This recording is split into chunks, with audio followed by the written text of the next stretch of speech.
Hello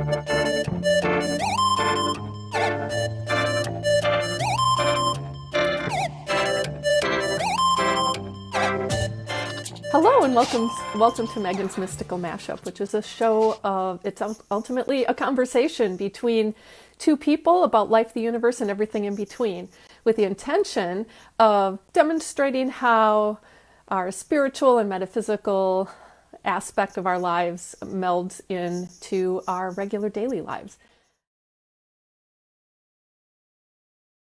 Today's guest is a world traveler who has visited Africa, Asia, South America, Central America, and Europe. And she resides in New York City. She has her Master's of Science in Journalism from Columbia University and has done TV producing, newspaper reporting, social activism, and NGO work in Africa, Asia, and US. She's been a member of the Lightworkers Lab for just under a year, and in that time has become a moderator. You can find her in pretty much every group in the lab. She loves astrology, and her main modalities are intuitive, claircognizant, and she's an all-around amazing woman. Please give a warm Lightworkers welcome to the fabulous Tina Guarino. Hi. Can you hear me? Is my audio working? I can hear you really well. Perfect. Hi, hopefully everybody. Else can. Thank you for having me. Thank you so much for being on the show. I'm, as you know, super excited. I sent Tina a little gift beforehand, like, super excited, so excited. Yeah. I just want to know, that story that you said made you think of me. Was that because it had to do with food? Because I tell you, I give all my examples and analogies with food. The wrappers. Actually, it was the, I don't know, there was an NGO aspect to that. Yes, for me. okay. And so, but now that you mentioned the food part, no, I hadn't been thinking about that, but, you know, it makes just for everybody sense. Watching, I will give analogies connected to food. Yeah, which I love. It's so cool. So, okay, well, how are you this morning? It's still morning. No, it's afternoon for you now.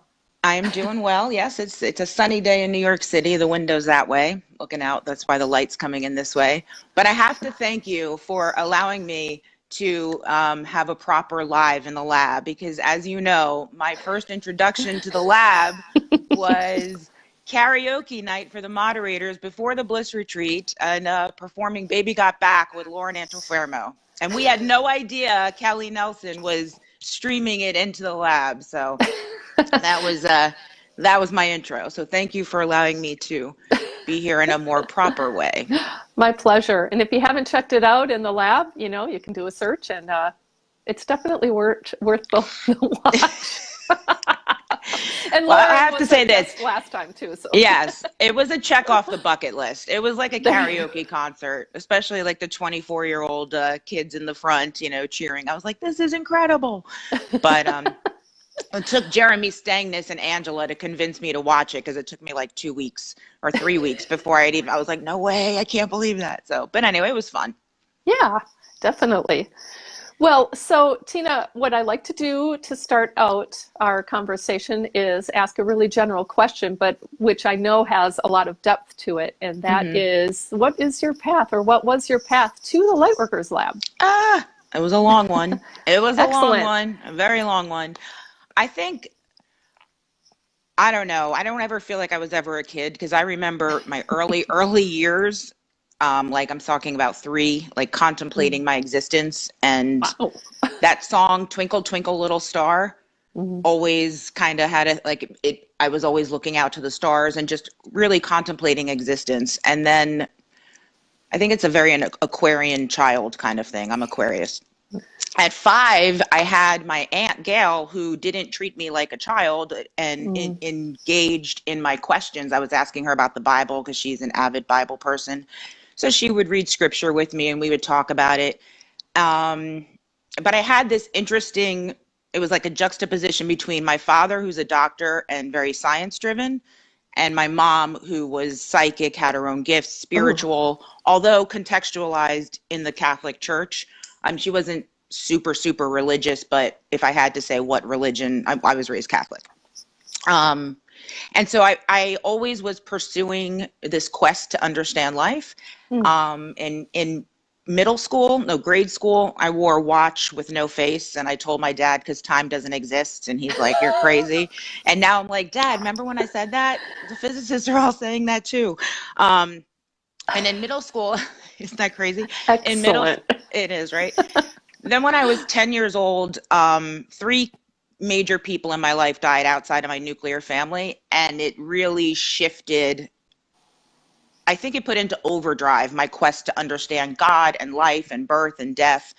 And at 11, with my friend Wendy up the street, we kind of went into this whole Eastern philosophy pursuit, and would engage in trying to figure things out, so to speak. And then high school, I had great teachers, English teachers who taught transcendental meditation, and I was kind of Buddhist in high school. But I got into the comparative religion and wanting to really understand, because I believe that we are all, aspects of God. I mean, essentially, we are God. You know how Carl Jung used the example of the ocean, and then we individuate as the wave, but it's all H2O. That's how I see us with spirit and God and our creation, that we are the creation and we are the creator, co-creator as well. So I was on this spiritual quest, and let's see. I remember studying for the AP Bio exam in high school, and, remember, I'm always looking for the scientific proof. And truthfully, I found my spirituality in science, always trying to kind of come back at something with my dad. So when, you hear the second law of thermodynamics, energy is neither created nor destroyed, only transformed. I'm like, see, Dad, we never die because everything's energy and we're energy. He was never really impressed with anything I shared, but it was accruing my sense of spirituality for me. Or, studying and saying the carbon, hydrogen, and nitrogen that's in you is in the stars. I'm like, we're all one. So I kept finding these little validations or things that I would think intuitively or would just come to me, and then I'd find it in different ancient texts or the Bhagavad Gita or the Upanishads. So I kind of just came up with, well, you want to see what I tried to redraw this. I don't know if I can show it to you. It was like a paper I wrote. Yeah, let's see. Hopefully it'll work. All right.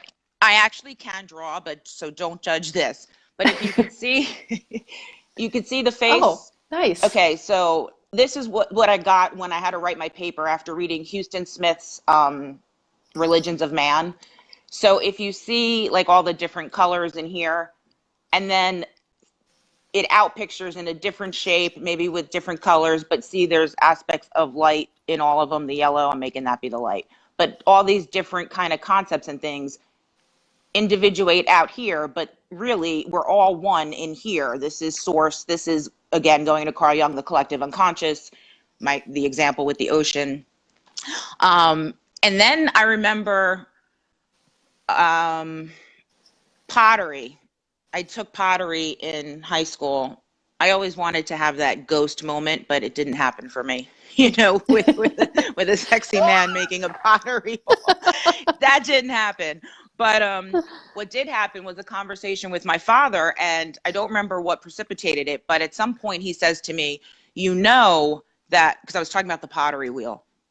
And I said, he said, that the center of the pottery wheel, I mean, any spinning circle or whatever, in the absolute center doesn't move. And then I was like, I had my other aha moment. I'm like, that's where absolute truth is. That's God. God is the only constant. God's the only true absolute. And our perception of it, God, that true absolute, is our existence. Like if you think of like spokes on a wheel. Yeah, can I get an amen on that one? What? Woo! That is super cool. I mean, I want to do hearts and I can't. It's okay. Hey, wait, I can if I went live on my laptop. I forgot to do that. Okay. It's okay. But that awareness, and that, again, that is also in sync with the picture I showed here, where we're all aspects because of the truth. And that, and then I went on to study with, I don't know if you're familiar with Iyanla Van Zant. She does Iyanla Fix My Life on Oprah's network. I studied with her for 3 years. Yeah, I studied with her for 3 years, and it was life coaching. And the message in that was, you are your own, rewind. We first had to be our own client. So you're learning all the Cool. coaching things. Yeah. And oh my God, I the like to do stuff that too. comes up and out, let me tell you, it's a big call to action for healing. And that's when I got exposed to A Course in Miracles, which I don't know if you are familiar with it, or anybody out there, if you guys are familiar with it or have utilized it. But this is definitely my go-to book, because it really deals with healing the mind. So I'll just give a little, is it okay if I give you a little background on? Sure.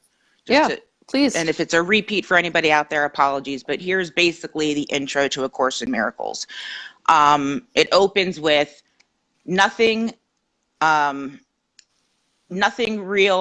Oh, watch me mess it all up right now. Nothing real can be threatened. Nothing unreal exists. Herein lies the peace of God. So when you understand that God is the true reality, and that's what we come from, that's what we are. So God created us. And then here we are in this Garden of Eden, in this perfect connection with God. And if you think about it, like, this is why when we say giving and receiving is one in the Garden of Eden, giving and receiving was one, because we were one with God. But as Crystal always points out, we're in a free will dimension. So enter the tree of knowledge, Adam biting the apple and then blaming it on Eve. Adam, shame on you. Adam, the first raggedy man. Oh, no. Okay. Apologies to everyone. I'm just joking. Anyway, so if you think about, this is the giving and receiving, but then we exit, or believe we exit from God, bite that apple, and now herein comes the guilt that we sinned, we separated from God, the fear of the punishment, and that is really what drives the egoic mind. But here's the catch. When the ego was formed, so was the Holy Spirit, and the Holy Spirit is that our reminder and our connection of where we truly came from is God. So you have the wrong mind, which is perception based on the ego. So it's perception versus true knowledge, the egoic mind versus the divine. And this entire world is an outpicturing of the egoic mind. So we otherize, we feel not good enough, we feel better than, we are always arguing to be right. Everything's personal, everything is invested with all this meaning, but it's like a spiritual funhouse. If you go into a funhouse, you can't trust when you look in the mirror what you see, and you can't trust that these stairs are going to go over there, and you can't trust any of that, and that's the illusion. And one interesting thing that I'm fascinated. A Course in Miracles points out that Adam, it says in the Bible that Adam went into a slumber or to a long sleep, but it never announces him waking back up. So that's what we're here doing, awakening. And that and understanding the Course in Miracles, you may wonder, like, what's a miracle? So according to A Course in Miracles, miracles are expressions of love. And that's our birthright, because remember, we came from love, we are love, but the egoic mind made us believe that we actually separated from God. You hear original sin and everything we need to do, and fear God and punishment. That's all this very disparate separation concept, which is inaccurate. And the only thing we need to do, it makes it sound so simple. The only thing we need to do is to realize that oneness. So if you think of like a beehive, you know how it has those little compartments? The honeycomb kind of thing? Yeah.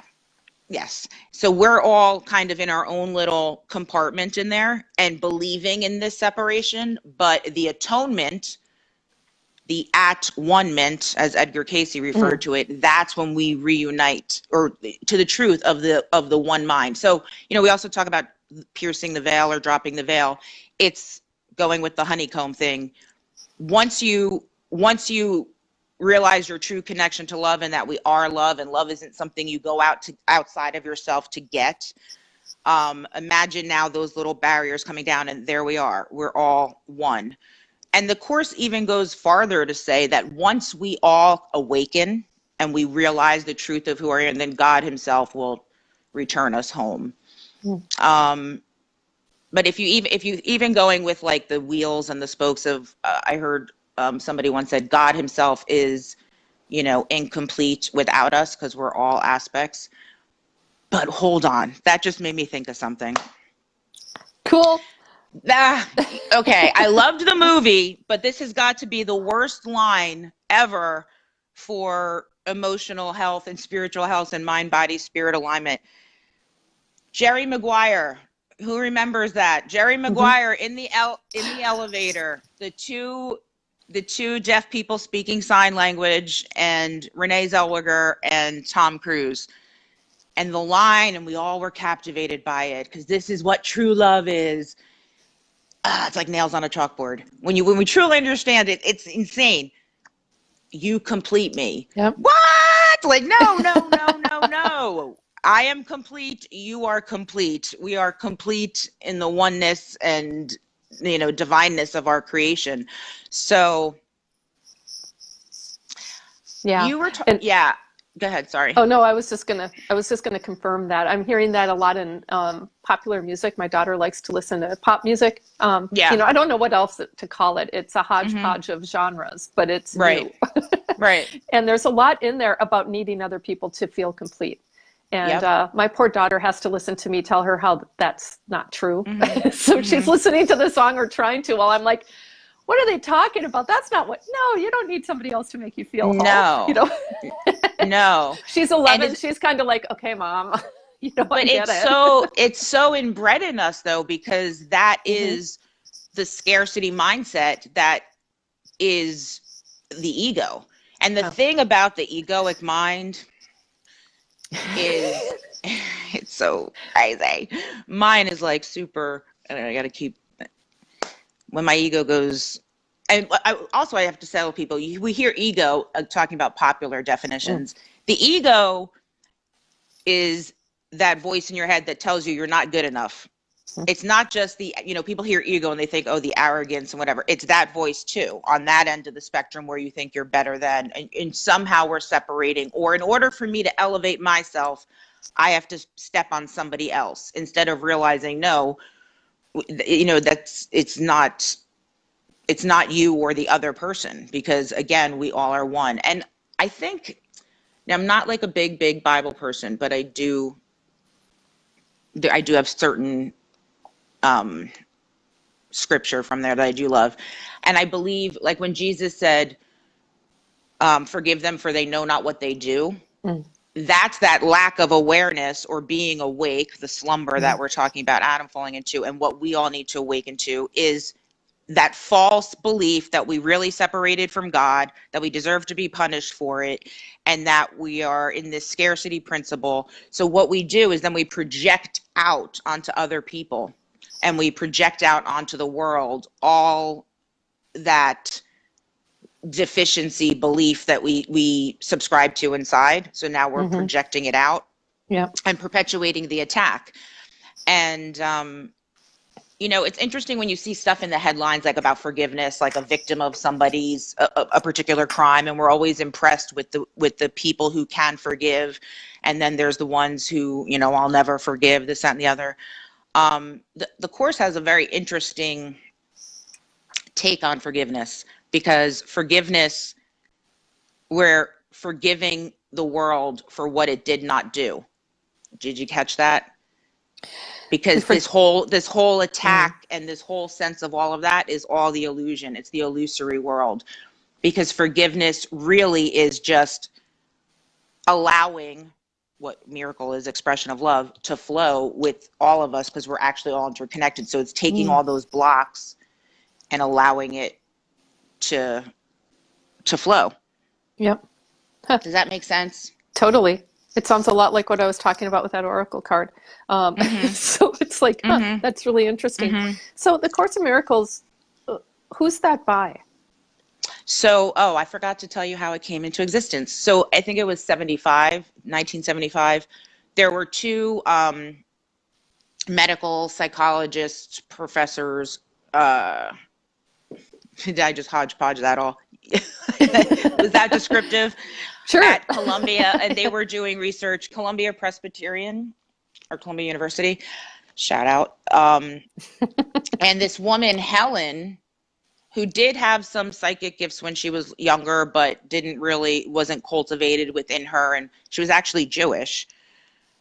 Started having these very vivid dreams and things, and then started channeling and getting all these downloads. And then Bill Thatcher, I can't say his name right. Helen Schuckman and Bill Thetford. He documented everything that she was coming down, and it's Christ consciousness. It's that, remember I was doing it up here, the realm of Christ consciousness. It's not necessarily Jesus, it's the Christ consciousness. And it goes through basically how our only function is forgiveness. We forgive in forgiving others, we forgive ourselves. And to, if you think about emotional wounds or when you're hurt, it's really because it's an absence of love there. There's a blockage to love, Have you ever noticed, because this is definitely me, when you have like a really good day and you're feeling really good, don't you like walk around and it's like suddenly that person that annoyed you before, it's like it's not a big deal, and that's not it, because you just feel so good and you're just exuberant, and it's kind of like you love everybody. And then when we're slightly a little bit miserable, it's kind of like, walking around, but he's looking at you funny. You're like, oh God, oh no, what's it called? Who's Gru, and it's a cartoon for kids, and I just lost what it's called. If anybody remembers, let me know. But he's walking around, and he's fallen in love, and he's really happy. And in the movie, they show him happy. The song by Pharrell Williams was written for this movie. What's it called? I'm getting it mixed up with Incredibles. Wait. I can't. God. Despicable Me. It's Despicable Me too. I would have totally lost on Who Wants to Be a Millionaire, but you would have gotten it. Well, I don't know. I really, for some reason, I gravitate towards these things and remember movies. And No, lyrics, it's good. It's good. No, it's that's good for Jeopardy, but not so much for, doctoral dissertation. See, I kind of feel like I started like dumping things out of my mind. I'm like, whatever. If I could look it up or Google it, I'm good. Like, I can't walk around. I'm trying to figure out the meaning of life. How am I going to walk around with these facts that I could just Google about, which president is serving in what year, whatever. Okay, that I don't remember either. It's only lyrics in movies. But that movie in particular, Despicable Me Too, and I tried to put it in a blog post, but one of the happy one was really easy to find. The alternative when he was not happy, which was it's just such a great night and day comparison. I have to see it. The link I put in there isn't the best quality, but it really shows. It's the same people he walks down the street and does things with when he's happy are the same people he encounters when he's not. And it's so well done. I just highly recommend. Well, the movie itself is good, but that one especially. Well, our whole dating system about love is messed up because because really what we're doing in pursuing someone, it's kind of like we're out. Remember, the ego feels that is projects everything outward and is a scarcity mentality. So what are we doing, and what's so promoted in our culture when we're looking for a relationship? We're looking for that person who completes me. No, that is like a codependent, emotionally unhealthy relationship. I like to think of it as like 1 + 1 = 3. There's me, the other person, and then the third entity of the relationship. Yep. Oh, yes. I love the way you put that. Yeah, definitely. And, one of we've all been to weddings, and I'm sure, the what love is neither possessive nor this, everything we hear about the love thing, but that's so not really, and it's so funny because we have that's so not what it is. It's not like I just love you and you be who you are and it's all good and dandy. It's like you have to, the same way we rearrange our world to validate ourselves because of the scarcity mentality due to the ego and the guilt and the fear. Because, by the way, there's only 2 emotions and everything stems off of that. Love, which is of the divine mind and who we are, and fear, which is of the egoic mind. So, depression, anger, this, that, and the other is all from fear, and love, joy. Like, for example, there's a distinction between joy and happiness. Joy is of the divine mind. It's a state. It's being there. Happiness is ephemeral, it's fleeting, it's of the ego, because that's what the ego is. Remember, the only constant is God. So you were talking about words, and I'm a word woman. I have to be careful when I pull this because I might just yank the whole thing down. But anyway, what was I just saying? We were talking about words. So it's super important to pay attention to words, because we know in the beginning there was the word, right? Yep. So instead of saying I want, we walk around saying I want this, I want that. That want is a perpetual state of beingness that's in the false illusory world of the ego. No, don't say, no, viewers at home, don't say want. Note to self, don't say want. I desire, because desire is of spirit, just like inspire is in spirit. Respire, when we breathe, when we get upset, what do we all tell each other to breathe? So we're cycling spirit throughout us when we respire, and even conspire. And yes, I am all about conspiracy theories, but that's another Megan's mashup. Me too. Yep, no kidding. Let's do one just on that. Right? But even conspire is with spirit. And we're never not without, we're never not with spirit. It's just what the Course, going back to the Course, is correcting. It's reminding ourselves and remembering ourselves, because all these aspects that we cast out into the world, and the roles and the titles and being defined by things. I mean, think about how crazy that is. That we are in pursuit of this constant changing thing that we're trying to make be constant and absolute, and it never will be. And that's what we continually pursue. And that's the ego, like I said before, sending you off to go to pursue what it never wants you to get anyway. So you're in that futility. So big for manifestation, when you want to manifest, desire, don't say I want, because then you create that like vacuous space of emptiness, and you're not allowing spirit to come in. I completely agree. Anyone who has watched Thread Theory, that I do once a month, coming up Thursday, actually, I talk about words, and I talk about desire and want, and the big difference. And my family, bless their souls, they try so hard. It's like, even my daughter's like, you don't want, you desire. Right. Well, that's good though, because because words, and I think you're a writer as well. Well, not or you're officially, into, but yes, yes. You've done public. So they do have like they have a resonance, they have an energy. And I was just talking about this with someone recently about affirmations, and just, how like if you're coaching somebody or supporting somebody and writing an affirmation, or you're writing it yourself, did you ever have that experience, and you guys out there too, where you say, and by the way, always make sure it's I am, and you never affirm a negative. Does that make sense? You don't say, I am not fearful. Right. You say, I'm empowered, or the counter to that, because all the universe hears is the I am. It doesn't do the negatives. Fearful. Like if I say to you, do not look at this glass, or this is not a glass. The not really what right now you're focusing on a glass. You're thinking, even if it weren't here, you're thinking of a glass, you're seeing a glass in your mind's eye, and we're always creating. We are always creating and out picturing. See, to me, I like to use the word manifesting, because I hear people will say that. To me, we're out picturing and constantly out picturing and creating. But when we want to manifest, it's a conscious intention where we're zooming out, we desire. So whatever the desire is, you have to desire it, imagine it, be able to imagine it and like see it and go there with it, and then just own it, expect it. You don't think about it again. You don't churn it over and over. Well, for me, I like to just feel it, like I feel it lock in, and then and that's it. And when you trust it and know it, it'll manifest. But there was something I wanted to say. I think we were talking, about words. Yeah. So for an affirmation, feel the difference in this one. If you say, I am empowered, or I am powerful.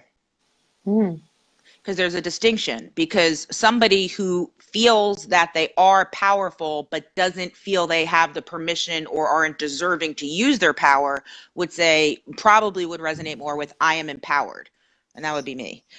That resonates so much for me, that I am powerful, because I know I'm powerful, but my issue is giving myself the permission to show up in that power, that I deserve to show up in that power. Somebody who would resonate more with I am powerful would be somebody who believes they deserve to be powerful, but just really doesn't think they are. So you see how an affirmation, just that, it's so subtle and nuanced, but and that's why we can trust ourselves when, if a coach or somebody is supporting you with creating an affirmation and it just doesn't feel right, then it's not going to support you in rewiring yourself. Yep. And the mind, like, I'm sure you're aware of, like, neuroplasticity. So for everybody out there, when you have a thought and you loop a thought and you do it over and over and over, you're actually you're shifting the neural pathways in your brain. And then we all know about the law of attraction. You're going to constantly be looking for that in all of your experiences, and then creating that, and then wondering why, the world sucks, or your life sucks, or something along those lines. And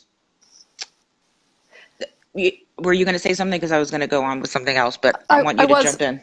I was just going to say that, one of the things I like to say is that we're all master manifestors, but until we're conscious with what we're attempting to manifest, and really detangle some of the words that we use. So like when I do thread theory, I talk about complex words. So money would be a complex word, because some people really want money and they say that want.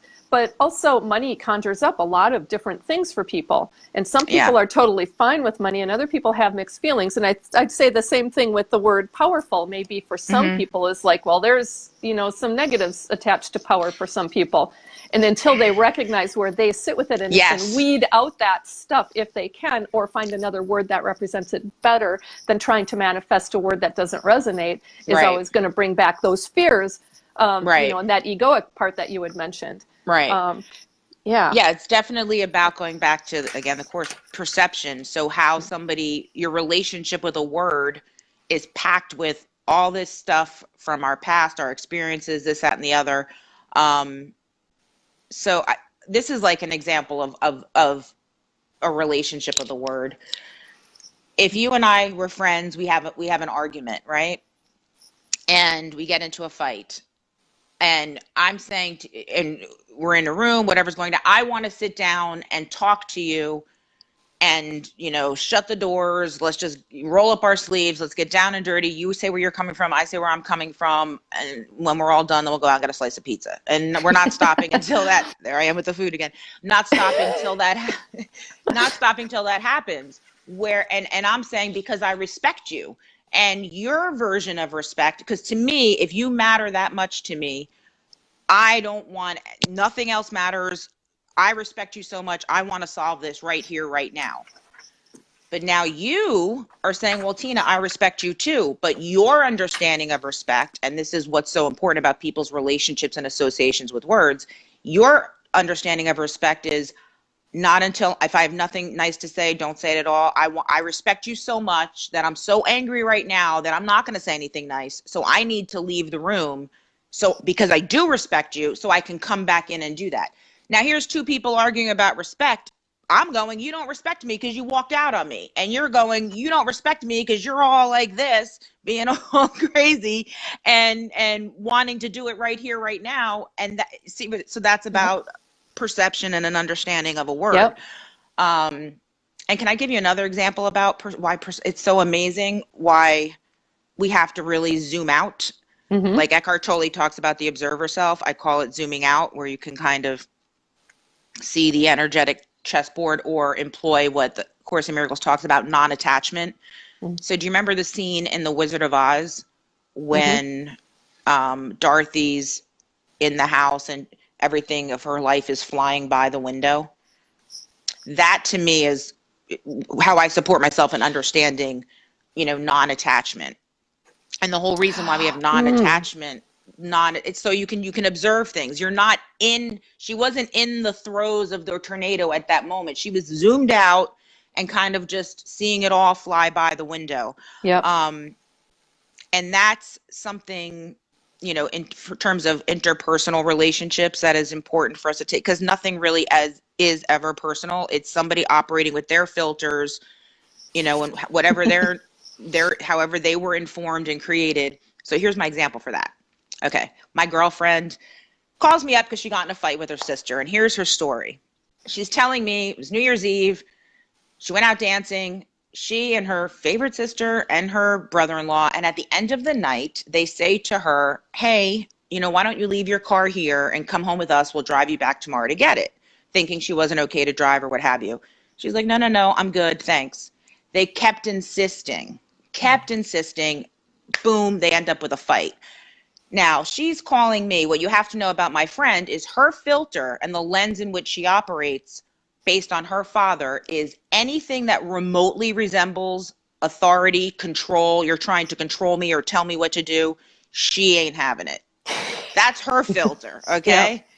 My filter is emotional abandonment, feeling like I'm not seen or not heard, not appreciated. I don't matter. So when she's telling me the story, here's another way to look at it, which is why we always have to ask ourselves, is there another way to look at this? Well, sure is, because the way I looked at it when she told me, I said, are you kidding me? If my sister and brother-in-law said that to me, I would feel so loved. I would feel so cared about, like I actually mattered to them. If they didn't and I got in the car and left, I'd be like, oh my God, I don't even matter to them. They don't care if I crashed. They know how much I drank. Did I drink? Did I not drink? It's late at night. I'm a single woman in New York City. Do they care? Yes or no?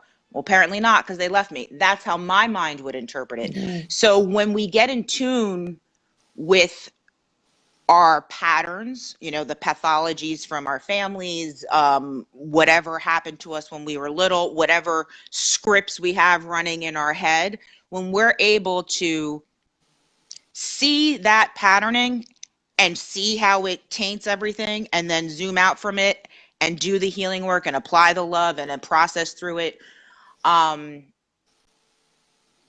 is so much easier. Very much so. Much easier. Yes. And then I just choose to get my drama from the housewives instead of having it show up in my real life. Because I do need a drama fix. Yes, I need a drama fix. And you're totally speaking my language. I just have to say, the whole thing with filters and perceptions and how it drives our behaviors that's what I do. That's my work. And the thing about what I found with conflict and why a lot of times people have conflicts is because, one, they expect everybody thinks the same way they do. And so that everybody has the same filters. And once you can recognize, no, they have very different filters most of the time. And it's all based on their life experiences, of which most of it we don't know anything about. Right. Then it's easier to come together and ask questions instead of make assumptions, because those false assumptions we make about people are typically the things that lead to that conflict, especially when we don't bring them out into the open and ask questions. Don't telling other people you're being this way sometimes puts them on defense. Definitely does with me. But asking, like, you seem like you're really upset and I don't quite understand why. Help me understand.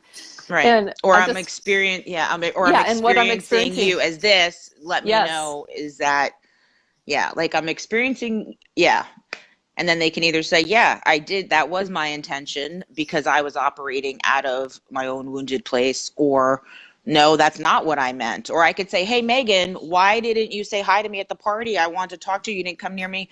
And you could be like, Tina, I was looking for a piece of gum because I hadn't eaten all day. My breath stank, and I didn't want to go talking to me. I was in, something so crazy, outlandish, has nothing to do with me. And I'm sitting there going, oh my God, Megan didn't say hi to me. Like, what's going on? And then the stories start. Oh, I wonder if it's, what did I do? Is there something I did? Because a lot of times you just assume it's us. And, and that whole thing blows out of proportion. And then we never talk to each other again. Because of gum. Do you want to hear something interesting that I can't remember. I posted it a long time ago. I'll try to find it so you can add it here. There's a nation, a tribe, a group of people in Africa that, because it so believes on this, the integrity of the whole and the community, that if somebody, remember, here we are in the Garden of Eden, steps out of that integrity, like going to the tree of knowledge, steps out of the integrity of this community, they don't punish them. What they do is they bring them to the center of town and they put them in a circle, and everyone there holds the space for their greatness, their divine self, and understanding that that was coming from their wounded place, a false perception, a mistake on the truth. And so that is, so they sit there and hold a space, and that's what, you know, a good life coach is going to do for a client. You can't get triggered when you're, you know, or in life with people, is that's what it truly means to love someone. When we put all these conditions, like to even say unconditional love is absurd, because it's, if it's conditional, it's not love. So that's just crazy. Right. But if we did that more for each other instead of, and you know, engaging, like, man, the ego, it's a vicious thing. But in a holy instant, boom, once the light's there, and the ACM talks about it, you shine the light, and that'll bring awareness to it, wake up from the slumber that Adam got us all into.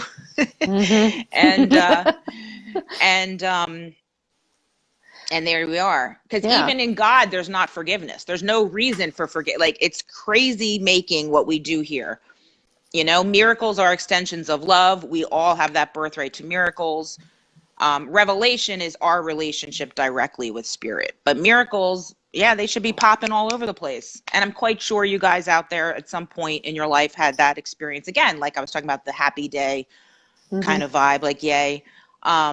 Where you just feel super aligned, and it's like, you're doing your thing, and it's like, oh my God, you won't believe this happened. You would think it's a movie. No, it's the law of attraction. It's the laws of the universe. It's the way it is when we are in the flow with the truth, you know? That's awesome. That was such a cool conversation. Well, thank you. But I do want to take you back. Okay, take me back. Well, I want to take you back because you went into A Course in Miracles, which I knew you had wanted to do. Yeah. But how did that relate to we didn't do astrology. Your trajectory? Oh. Yeah, because I think that... how did that... Oh, because I had like because my mind is very... very sophisticated mind, ego. It's very sophisticated ego. Likes to kick my ass a lot. And had issues with depression.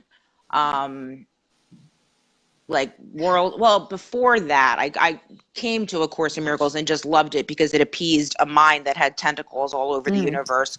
You know, like a therapist once said, you know, I was diagnosed as a hyper intellectual, this, that, and the other. And he's like, you can make an argument for anything. And I'm like, oh yeah, that's what Iyanla said to all of us. This isn't just me, all of us. Because when the ego turns like that, she would say, you can't be left alone in your head without adult supervision. Like, we all cannot be left alone in there because, you know, we're building on all the false perception instead of the true knowledge, which is the divine mind and the atonement. Yes. Did you ask me a question, or did I? I was just curious. Well, so you mentioned A Course in Miracles, and we were talking that you got there by talking about your path to the Lightworkers Lab. And so I'm curious about how that fits. Well, A Course in Miracles, I knew about in the late 80s, early 90s, but I was like judging it, ironically enough. I'm like, that's so hokey. Like, oh, unicorns and rainbows, A Course in Miracles, what is that? Well, my spirit knew I should have been into that, which now I'm into all those things. But anyway, I just understood it very well when it was taught to me, because it's kind of what pacified my mind and supported me in alleviating a lot of the insanity. But in terms of was the question coming to the Lightworkers Lab? Yep, that whole, your spiritual path. Okay. Well, I was in a rung of Dante's Inferno that he didn't even write about. Some aspect of Hades that was horrible, and I pulled myself out of that. And I was looking for my TV was off at that time, so I was like, all right, I'm taking to YouTube. My sister's always big about YouTube. I'm taking to YouTube. And I took to YouTube and said, you know what, in order to support myself, I have training in this, I have to believe that I am deserving enough to utilize what I've acquired, because that's another weird thought when you have self-esteem issues, and tap into that inner coach and support myself in shifting this around, because I understand metaphysical laws, practices, and principles. I understand reality creation. I understand that this is a function of my own pissosity and depression and heavy stuff, and these thought, the thought forms that start getting created and thinking, looping something over and over and over. And when you have a mind that can do that in like all these different rooms, it makes for crazy. And so I found Crystal and I was like, who is this woman? She's absolutely amazing. I want to, she would talk about my students, and I'm like, I want to be a student. I want to work with her. I want to study with her. Because I appreciated, and I'm sure why you all are here too, it's not like this is a unique or singular experience to me, was I could feel her truth and purity. And because I'm super sensitive to the ego thing, because mine just messes me up so much, that I'm always looking for that in people. And having worked in TV and worked with celebrities, and I'm very big on, is this person real? So when I'm in the green room with you, are you the same as the person out there, and vice versa? And I got that from her. And plus she's absolutely brilliant. She's a fantastic orator. And then hello, all you guys here finding the Lightworkers Lab, and there's this curated community with people that have all these amazing gifts and are willing to share them and learn from each other. I mean, hello, it's like our own little Garden of Eden. It very much is, yes. It's amazing. So that is, it was kind of like an awareness that I had to get out of the desperation and the panic and my life didn't turn out the way it was supposed to turn out, and blah, blah, blah. And I was supposed to be the next Oprah, and what happened, and all that stuff. So, well, and how did you discover your your gifts? So okay. So my mom was psychic, and she would always read, but she always poo-pooed it and was never never really, she it's no big deal. But meanwhile, she would read just regular playing cards, and it's not like a set. She would just take playing cards and like read my brother's friends and read people, and they'd leave sweating like, your mom's a witch. Like, how does she know this? And I would ask her, I'm like, how do you do it? She's like, I just feel the cards. I look at the cards, and I'm like, okay. So because I didn't get information the same way my mother did, I didn't realize that I had it, because I would predict things when I was little, like 20 years into the future, things that happened in our family, or just a knowingness, or just like bookmark this moment because it means something. I would have an intuitive hit on things. But you want to know when I really knew? Yes. You want to hear my... I totally want to hear it. I know there's like everybody out there is like super duper psychic, but this was my big like, whoa. So my friend wanted to introduce me to somebody, and I'm meeting all these people he works with. So we're down the shore. Shout out to the Jersey Shore. Anyway, and there's a bunch of people standing there, and he introduces me to this one person. We only talked for 10 seconds. So-and-so, this is Tina. Tina, this is so-and-so. And I looked into his eyes, and it was like, I was like, I see you. I know you. And I got like this zap. So we get to the end of the line, and I say to my friend, I said, listen, don't say my name around him. Don't think about me around him when you're in his electromagnetic field, like nothing. And I said, I'm telling you, there's something off with him, as in serial killer off. Now, this is outlandish because I talked to him for 10 seconds.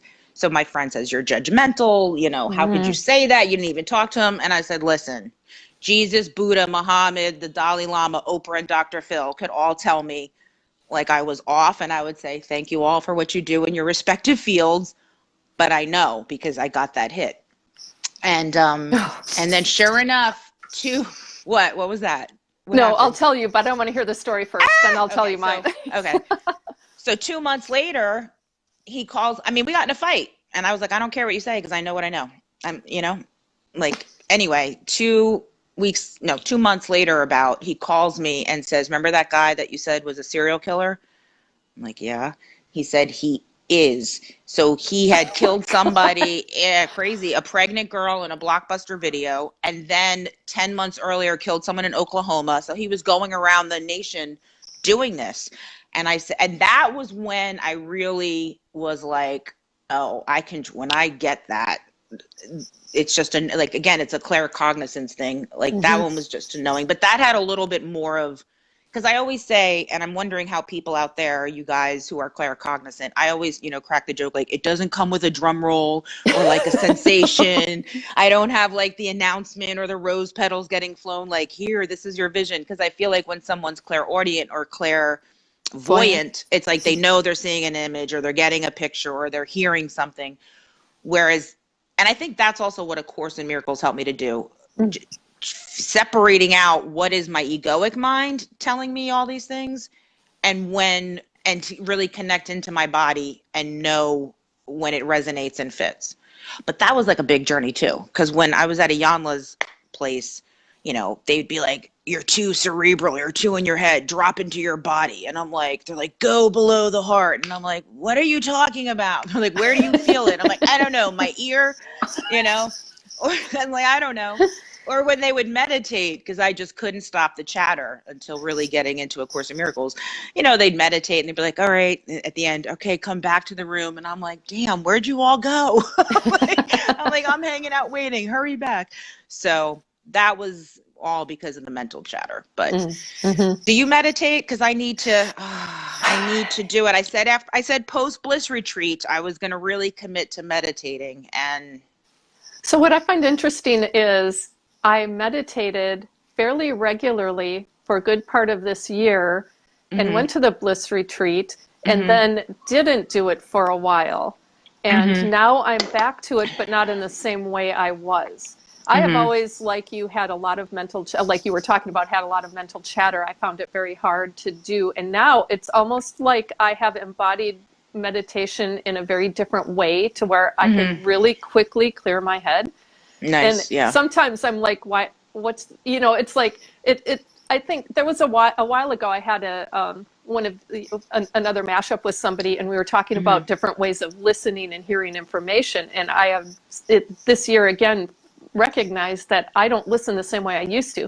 I used to listen word for word, and things used to, it's like I had a delayed reaction, but now I listen to the whole, if that even makes sense. Yes. And it's like, it's almost like I can feel it. Yes, like, exactly. And so that combined with, I'll just attribute it to the bliss retreat because everything was awesome there. And to that, coming back and being able to really clear my head quickly when I want to or need to, and can do like almost mini meditations and it, on the spot, which I never could really do before. I had to separate myself to do that. I was one of those people in your argument situation where I would have been the person running away because I needed to sit in a space and clear my head and process and understand where I was in that before I could go back and talk coherently. I seem to be able to do that differently now. But I still do meditations, just not sitting up. I'll do, and I usually do them with some kind of background sound, like it could be a nature sound, or it could be solfeggio tones, or it could be drums and things like that. And I'm kind of tying that into increased visualizations and having, and it sometimes affects my dreams. So that was a long-winded answer to your question. Yeah. Were you with me? And you were in the intuitive intensive, were you with me? Yes. So that was really, that's when I joined the Lightworkers Lab and was like, I have to take this class with Trisha Carr and Crystal Ann Compton. Amazing. I think all of my spiritual pursuits and having, studied all the different religions and, hung out with the shamans in Peru and did ayahuasca. And, I remember when I went across country in high school, I was like, I'm going to find myself. My dad's like, look in the mirror. That's where you are. I'm like, no, I'm going to find myself. But anyway, I just lost my thought. Where was I going with this? You were talking about, this was in response to meditation and then the intuitive intensive and then and so in the intuitive intensive, that's when the way Crystal and Trisha presented all the material and understanding, that's when I realized, oh, I'm claircognizant. I had something to call it. I didn't know that at that point.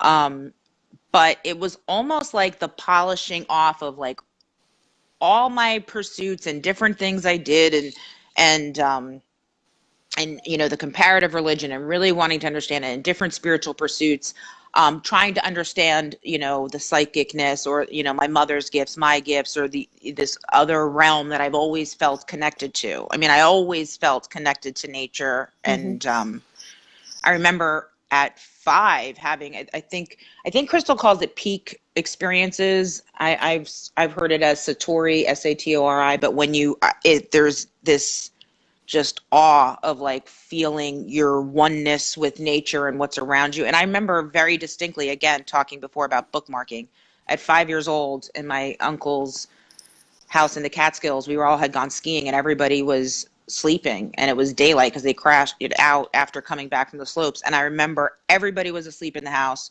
and I went out on the patio, and I was 5, and I just remember being like, this is a remarkable, like right now I'm having an experience, and noting it. And I only had it like 3 or 4 times after that. But that was, again, like an inner knowingness of there's something profound in who we are, how we're created, and the creation with, you know, which we exist. Yes. But I still don't think I got to what I was supposed to say originally. But I just went around. Well, you know, when your dad said something struck me when you were saying that you wanted to go and find yourself, and your dad said, look in the mirror. I had a similar experience with my husband. I've just called him an earth angel because he's not usually a guy to channel messages that I find profound. I mean, he does, but not in the way I mean right now. It sounds really bad to hear myself say that, but he's usually just a pretty no-nonsense guy. And this was years ago, and I said something similar. Like, you know, I really wanted to, I'm still feeling like I'm trying to find, you know, aspects of myself, like how do I incorporate my gifts into what I do professionally? And I seem to have compartmentalized so amazingly well that I'm having a hard time bringing the two together. I didn't even know I could compartmentalize until more recently, and it's like I totally do that. But I remember him walking up the stairs at the house we lived at before this one. He said, you know, you have everything you need inside of you right now. And I can't tell you how many times I have heard that since. Many of the people watching this are probably people who have told me this, because I hear it so often from so many different people. And I'm like, but why can't I see it? And, you know, it was like, I mean, and I do see a lot more than I used to. And I think you do in yourself too. But I kind of suspect when you were talking about it and your dad said, look in the mirror, you were off to go somewhere, like you were talking about Peru and things like that. Well, so I think your story might have had to do with that.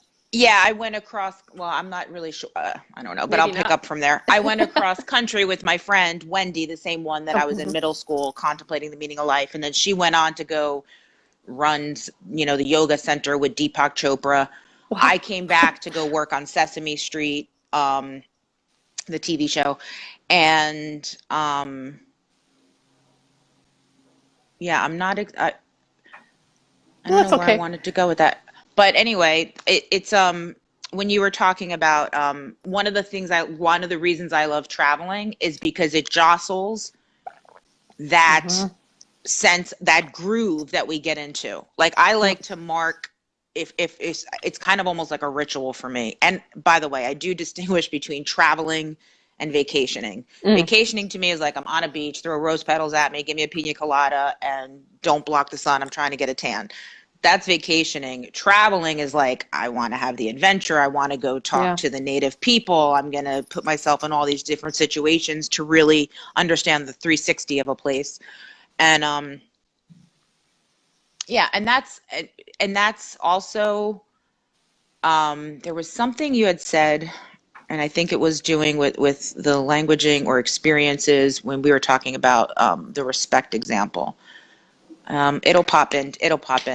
I'm not sure, but traveling definitely does that, because you can look, you like, there's this one language, which I just love this. And the way they define friend is my other heart, which I just find that so endearing. Yeah. So when you get, when you expand into languages and perceptions and the way people see things, and the way people live, then you're less likely to be so hard on yourself. Like, it's supposed to be this way, and this is the way. And if I'm not doing that, Yeah, it's insanity what we do to ourselves. I think it's really helpful. I suggest to people that they take themselves out of their comfort zone when they're stuck, when they feel stuck. And well, I mean, there's all kinds of benefits to taking oneself out of their comfort zone, whether you feel stuck or not. To me, it's an expansive piece, and it's recognizing that people live differently and they think differently.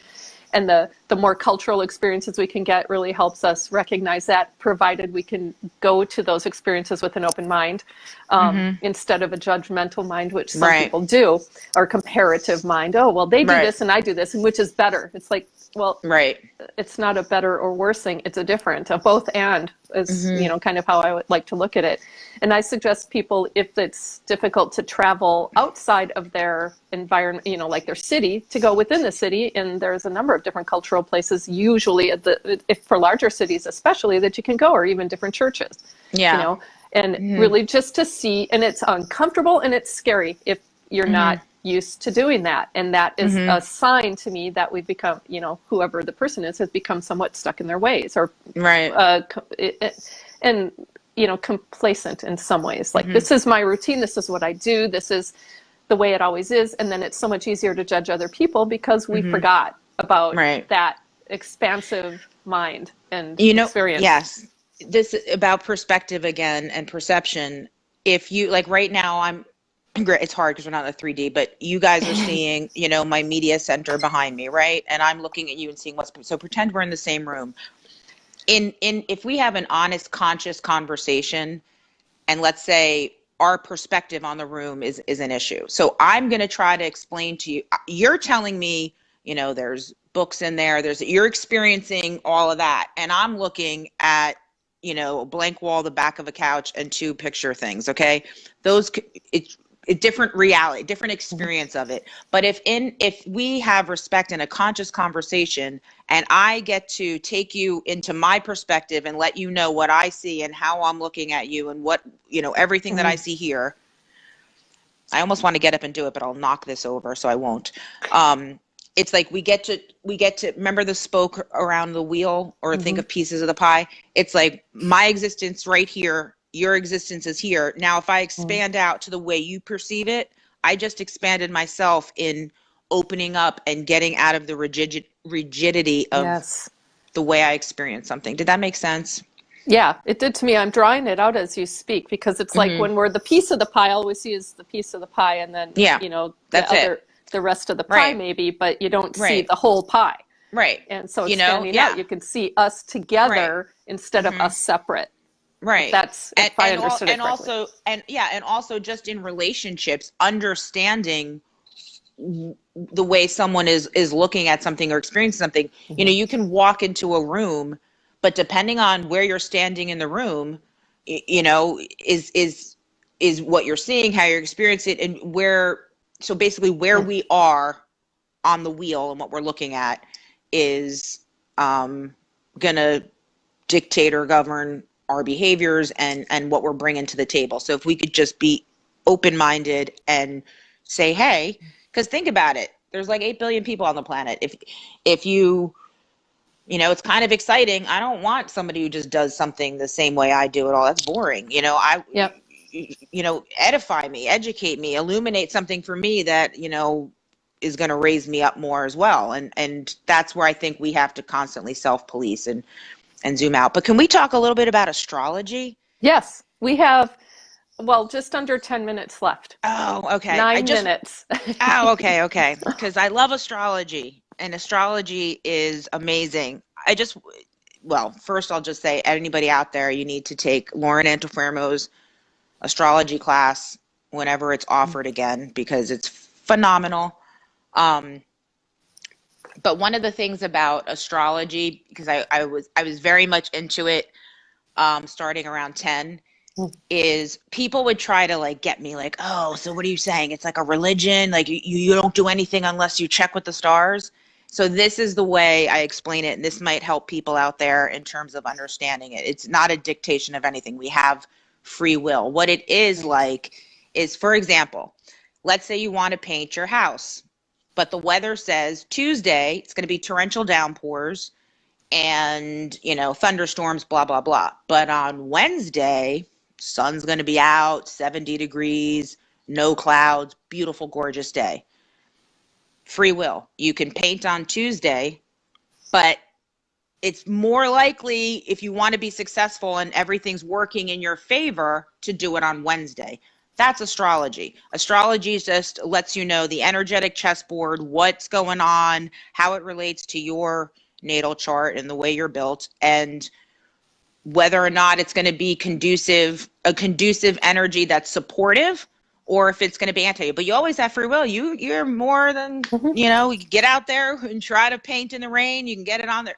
It just won't. It has nothing to do with not being able to do something. It has to do with doing it effectively and feeling supported while you're doing it. It's are you swimming upstream, or are you letting the river take you and just chilling out and enjoying the sun as you go?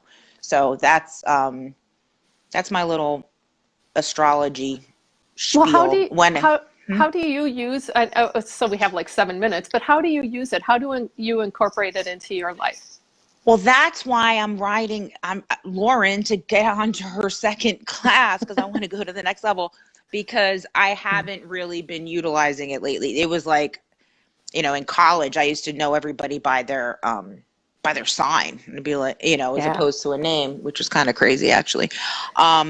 So it's not. I haven't been doing it in the way that I want to do it more. And, Lauren will share certain things, or this is what's going on here, that's what's going on there, and relate to it. So I actually really want to get back into that, into understanding, because I never did it. And it's interesting because I'm very science-based and into, all that. I understand the houses and I understand all that stuff, but I never really did it in a, plotting out charts. I used the good old, computer, like, poop, get my chart. So. How did you use it in college when you knew everyone by their sign? Well, because I'm Aquarius, so I was looking for a Gemini, a Libra. No. But then I learned that I have a moon in Capricorn. More just in more in the fun of it, and I walked around with Linda Goodman's red book. I forgot what it's called. Oh my God, rest in peace, Linda Goodman. Oh, Maron, I can't think of the name right now. Love Signs, I think it was. And the way she wrote it, though, like fantastic, just the renditions and the way she told, captured it's really the essence of a sign. But then I think I was saying this to you earlier.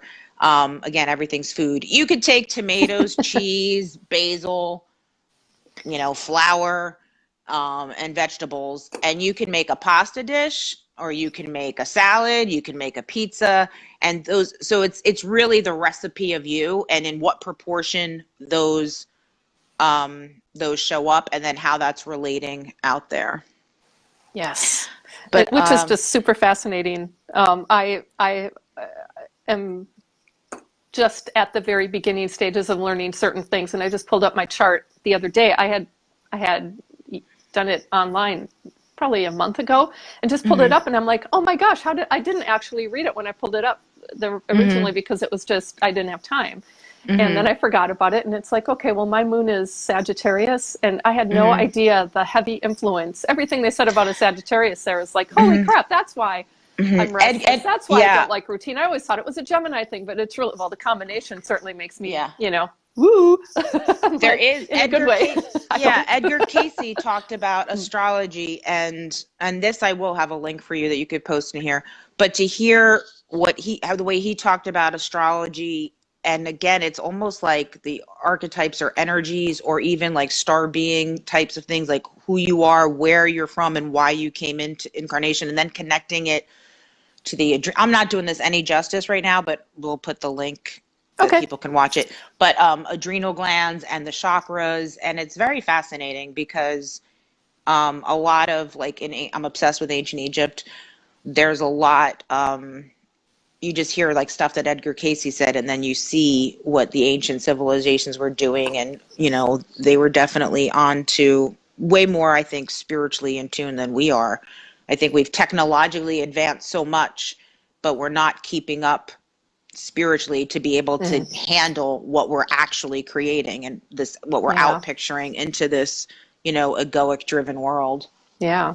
Yeah. Well, sadly, we are out of time. I have to say, this was a fascinating conversation, as I knew it would be. And for those watching live or in the replay, Tina and I have already talked about the prospect of having a part 2 because we both knew we would want one. So, okay, because I want to talk about, I don't know, is anybody into this? I want to talk about Zechariah Sitchin's like ancient Sumerian texts and chromosome number 2. Ooh. What do you think about that? I don't know. If people are interested, I'm Sounds fun. I don't know anything about it at all, so I'm not an expert, game. but talking about it and it's fascinating. Cool. Yeah. Excellent. Okay, well, so for everyone, the show notes and the comments that I'll respond to, I usually do that right after the show. I'm not going to be able to do that today because of a barn party. And so I will get to those, if not tomorrow, then by Monday. So please check back. And they will have the link to the show notes and all those other things, and the replay will be available. And I'm also contemplating transcripts. So if you are interested in transcripts, let me know. Leave a comment or send me a message. Just remembered what I wanted to say. Okay. Oh no. Okay. Well, hold the thought. Write it down because we're not going to have time right now. Darn it. Sadly, I wish we did. But I thank you so much for coming on today, Tina. And thank you, everybody, for watching today. And I wish everybody a wonderful Lightworkers Day and weekend. And we'll see you in a couple of weeks. Okay. Bye, everyone. Bye.